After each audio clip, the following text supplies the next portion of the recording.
Okay, what we got here is a 2008 Dodge Avenger.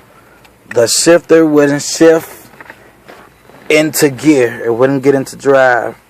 So as you can see, I took the whole center console out. In order to take the center console out, you have 2 bolts, 2 here, and you have 4 more, 2 here at the bottom of the console. See the console, the 2 bolts up top, and 2 bolts, 4 bolts down there.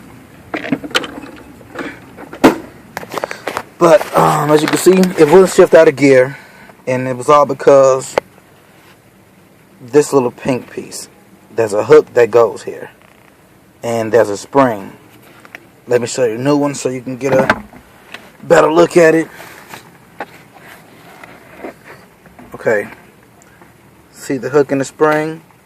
I don't know why they made it like that, but the little plastic hook, I guess it seems to always break. So I will be replacing that because it definitely broke right there. So definitely, in order to do it, you definitely got to take the center console out.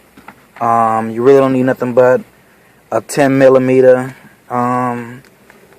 Maybe some extensions, and just unplug these. Snap right off. You see the snaps on the back. You can use a little flathead screwdriver, just push it up and it'll just snap it right out. That one too snaps right out. You can see that. But yeah, that's pretty much it. But definitely remember, whenever taking the center console out of one of these, emergency brake must come all the way up to get the center console out. Definitely.